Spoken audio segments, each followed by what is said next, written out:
Launch vehicle में अगर देखो तो कुल हम लोगों ने 5 जनरेशन के लॉन्च व्हीकल्स पीछे देखे हैं और शायद आपने देखा होगा स्टैटिक पार्ट में जब हम लॉन्च व्हीकल की बात करते हैं तो कुल 5 जनरेशन ऑफ लॉन्च व्हीकल्स की बात होती है, जिसमें पहला जनरेशन जो लॉन्च व्हीकल होता है उसको हम लोग SLV कहते हैं।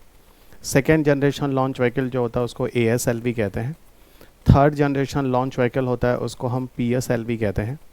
और फोर्थ जनरेशन जो लॉन्च व्हीकल होता है उसको हम GSLV कहते हैं। ठीक है, इसके अलावा एक फिफ्थ जनरेशन लॉन्च व्हीकल है जिसमें हम लोग GSLV MK3 की बात करते हैं, जिसे हम लोग LVM3 के नाम से भी जानते हैं ना, इसे हम लोग LVM3 के नाम से भी जानते हैं। तो कुल 5 जनरेशन हैं। ठीक है, वो अलग बात है। इसका नाम है सैटेलाइट लॉन्च व्हीकल, इसका नाम है ऑगमेंटेड सैटेलाइट लॉन्च व्हीकल। ये दोनों अब रिटायर हो चुके हैं, अब काम में यूज़ में नहीं लाए जाते हैं। Polar satellite launch vehicle third generation जो आज यूज़ में लाया जाता है। जियो स्टेशनरी सैटेलाइट लॉन्च व्हीकल जो फोर्थ जनरेशन है यूज़ में लाया जाता है। और फिफ्थ जनरेशन लॉन्च व्हीकल में GSLV का एक अपग्रेडेशन है जो काफ़ी एडवांस है, जिससे चंद्रयान 2 चंद्रयान 3 भेजा गया।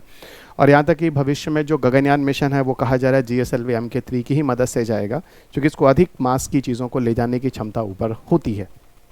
ओके तो अच्छा, अब आप बोलोगे सर ये GSLV MK3, एक्चुअल में GSLV में कई वेरिएंट्स हैं।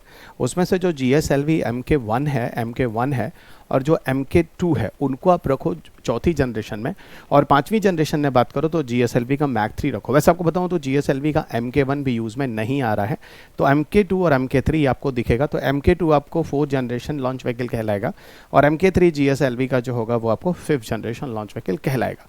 ये तो रहा वो मेन लॉन्च व्हीकल्स। इवन आपके पेपर पे देखो तो PSLV और GSLV का एक जनरल डिस्कशन UPSC के 2018 के प्रीलिम्स में पूछा भी गया है, लेकिन ये चीज़ें स्टैटिक थी, जिनको समझ में आता वो ही कर पाएंगे। ये कोई करंट अफेयर्स नहीं था। करंट अफेयर्स तो तब होता है जब उस समय का कोई PSLV जैसे मान लो 56 गया तो C56 पे आ जाता तो वो करंट अफेयर्स हो जाता। लेकिन ये जनरल क्वेश्चन पूछा कि भाई PSLV जो सैटेलाइट्स को रखता है वो किस जगह पर रखता है, जिससे कौन से एप्लीकेशन किए जाते हैं। ये तो जनरल क्वेश्चन है, आपके पापा के टाइम में भी यही होता था, आपके टाइम में भी यही होता था। तो ये चीज़ें एक जनरल कॉन्सेप्ट्स हैं, अगर ये चीज़ें आपको समझ में आती तो आप क्वेश्चन को कर सकते थे। फाइन, अब इन्हीं लॉन्च व्हीकल्स में अगर देखा जाए तो कुछ मिसलेनियस लॉन्च व्हीकल्स भी हैं, जिसमें एक लॉन्च व्हीकल SSLV और एक लॉन्च व्हीकल है जिसको हम कहते हैं NGLV next generation launch vehicle है, जिसको हम आगे बात करेंगे। पहले आप SSLV को देख लो। SSLV क्या होता है आपको बताऊं, इसको हम एक्चुअल में स्मॉल सैटेलाइट लॉन्च व्हीकल कहते हैं। एक बात और बता दूं, PSLV एक्चुअल में ये एक ऐसा लॉन्च व्हीकल है दुनिया के बहुत सारे सैटेलाइट को भेजा है। ठीक है, और भारत ने इसको यूज़ किया है दुनिया के अन्य कंट्री के सैटेलाइट्स को भेजने के लिए। तो कहीं ना कहीं इससे हमारा स्पेस कॉमर्स बढ़ा है, हमने उसमें पैसे की प्रॉफिट भी हुई है, हमने पैसे भी कमाए। भाई ऐसा है कि जब भारत भी किसी दूसरे कंट्री की हेल्प लेता था तो फोकट में नहीं होता था वो, उसमें भारत को भी उसे पैसे देने पड़ते थे।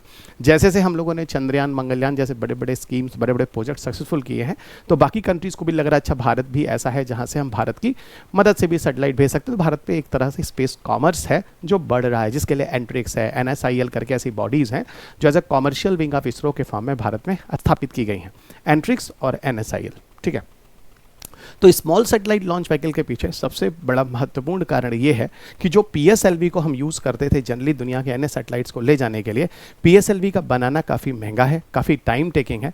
तो यहाँ पर अन्य कंट्री के अगर किसी सैटेलाइट्स को भेजना है तो हमें काफ़ी टाइम लगता था और PSLV काफ़ी महंगा होता था, तो हम सस्ते दाम पर किसी अन्य कंट्री के सैटेलाइट्स को भेज नहीं पाते थे। तो एक हमारे पास एक ऑप्शन बना, क्यों ना हम एक ऐसा लॉन्च व्हीकल की तरफ जाएँ जो सस्ता हो, जल्दी बन जाए, कस्टमाइज़ कर लें, कुछ साइंटिस्ट मिलकर कुछ पैसे के अंदर ही बना लें। वो सारी की सारी जो खूबी है वो SSLV के अंदर है। तो मेरे ख्याल से आपको पूरा बैकग्राउंड तैयार हो गया कि भाई SSLV की जरूरत क्यों पड़ी थी। अब आपको हम लिए चलते हैं फैक्चुअल डेटा की तरफ। SSLV में अंदर क्या क्या चीज़ें हैं। SSLV में देखिए, यहाँ पर SSLV का पूरा नाम एक बार आपको फिर बता देता हूँ, स्मॉल सैटेलाइट लॉन्च व्हीकल्स। यहाँ पर हम जनरली सैटेलाइट्स को अर्थ की लो ऑर्बिट्स में रखते हैं। फिर मैं आपको कहता हूँ, जब मैंने ऑर्बिट्स आपको पढ़ाया था सैटेलाइट में तो 3 डिस्टेंस वाइज ऑर्बिट पढ़ाए थे, पहला लियो, दूसरा मियो और तीसरा जियो। लियो की डिस्टेंस वही होती है जो 50 किलोमीटर से लेके 2000 किलोमीटर की दूरी तक, लेकिन यहाँ पर जनरली जो डिस्टेंस है वो बहुत ज़्यादा नहीं है। यहाँ पे डिस्टेंस करीब करीब आप देखिए तो 500 किलोमीटर के डिस्टेंस पर सैटेलाइट्स को भेजा जाएगा। ओके, इस लॉन्च व्हीकल की मदद से। और 500 किलोमीटर इसी के रेंज में आएगा, अर्थ का लो ऑर्बिट है। जैसे मैंने बोला 50 से 2000 किलोमीटर तक को लो अर्थ ऑर्बिट कंसीडर करते हैं, तो ये आपका 500 जो होगा वो 50 से 2000 के बीच में आता है। और यहाँ पे भी चीज़ें हैं, जरा देखना, 500 किलोमीटर लो अर्थ ऑर्बिट में 2 अलग अलग मास की चीज़ें, जाएंगी। अगर आप देखिए 500 किलोग्राम तक का अगर मास है किसी सैटेलाइट का, तो उसको जनरली थोड़ा कम दूरी तक ले जाया जाएगा। और अगर वही 300 किलोग्राम होगा, 300 किलोग्राम होगा अगर मास ऑफ सैटेलाइट है, तो उसको थोड़ा ऊपर ले जाएंगे, जिसको हम कहते हैं सन सिंक्रोनस ऑर्बिट। और सन सिंक्रोनस ऑर्बिट का डिस्टेंस करीब करीब आप देखो तो 700 से 800 किलोमीटर के आसपास आता है। और 500 किलोग्राम को ले जाना है तो थोड़ा नीचे आपको लाना होगा, करीब करीब 300 किलोमीटर के आसपास आप ले जा पाएंगे। यानी कहने का मतलब है कि आप यहाँ पर देखिए 50 से 2000 किलोमीटर आपका क्या होता है रेंज, लगभग लियो ऑर्बिट का होता है, लो अर्थ ऑर्बिट पे, ठीक है। तो यहाँ भी लियो है, यहाँ भी लियो, लेकिन देखिए जैसे जैसे वेट अलग हो रहा है, मास अलग हो रहा है, वैसे वैसे डिस्टेंस जो है वो बदल रहे हैं। तो इस चीज़ को थोड़ा सा ध्यान रखिएगा, ठीक है। और देखिए ये पूरा का पूरा जो SSLV है, जो पूरा का पूरा SSLV है, 3 स्टेज वाला प्रक्षेपण है, यानी 3 स्टेज वाला लॉन्च व्हीकल। और इसके के सारे स्टेजेस में सॉलिड नेचर ऑफ प्रोपेलेंट का यूज़ किया जाता है, सॉलिड सॉलिड और सॉलिड, ये भी थोड़ा सा ध्यान रखिएगा। बेनिफिट क्या है, मैंने आपको पहले ही बैकग्राउंड दे दिया। कम खर्चा है, लो कास्ट में तैयार हो जाता है, लो टर्न अराउंड टाइम है, बहुत कम समय में बनकर तैयार हो जाता है। फ्लैक्सिबिलिटी है, वही कस्टमाइज है, जैसी आपकी ज़रूरत है उस हिसाब से उसको बनाया जा सकता है। मल्टीपल सैटेलाइट्स को आराम से एकोमोडेट करके ले जाया जा सकता है। लॉन्च ऑन डिमांड फिजिबिलिटी यानी customise. Minimal launch infrastructure requirement है, इसमें बहुत ज़्यादा इंफ्रास्ट्रक्चर की ज़रूरत भी नहीं है। यानी कहीं ना कहीं हमारे एंट्रिक्स और NSIL जैसी जो कॉमर्शियल विंग्स हैं, जो भारत में इसरो के अंदर काम कर रही हैं, उनको काफ़ी फ़ायदा होने वाला है इसकी मदद से। ये देखो इसरो की वेबसाइट से मैंने कुछ चीज़ें ली हैं, जहाँ पर आपको ये पिक्चर आपको मिल जाएगा। New space India limited NSIL, जिसके बारे में आपसे बात कर रहा हूँ, 2019 में ये लाया जाता है, ये 2019 में लाया जाता है कॉमर्शियल विंग के फॉर्म में। और इसके पहले की जो बॉडी है वो एंट्रिक्स है, और एंट्रिक्स पे वर्कलोड काफ़ी ज़्यादा है, तो एंट्रिक्स के वर्कलोड को कम करने के लिए साथ ही साथ पैरेलली एक और कॉमर्शियल विंग लाया गया जिसका नाम NSIL है, ठीक है ना। NSIL 2019 में लाया गया और एंट्रिक्स काफ़ी पुराना है, 2006 के आसपास का है। अब देखिए यहाँ पर चीज़ें लिखी गई हैं। Okay, SSLV will commence its commercial small satellite launch vehicle operations from early 2020 onwards, ठीक है। और SSLV के कई ऐसे सैटेलाइट्स हैं, SSLV के द्वारा कई ऐसे सैटेलाइट्स हैं जिनको हम भेज चुके हैं। SSLV में देखिए लॉन्च ऑन डिमांड है। SSLV में लोअर पर किलोग्राम लॉन्च कॉस्ट है, ठीक है। यानी जितना आप मास उसमें भेज रहे हो हिसाब से उसका cost in comparison to other launch vehicle इसमें कम आता है। Reduce the turn around time, बहुत कम समय में आप भेज देते हैं, बना लेते हैं। इंक्रीज प्रोडक्शन रेट, तेजी से आप बना लेते हैं। और इसके अलावा मल्टीपल सैटेलाइट आप इससे भेज सकते हैं, लेकिन सैटेलाइट्स के मास बहुत कम होने चाहिए, क्योंकि आपने देखा अभी 300 किलोग्राम और 500 किलोग्राम तक की क्षमता है, ठीक है।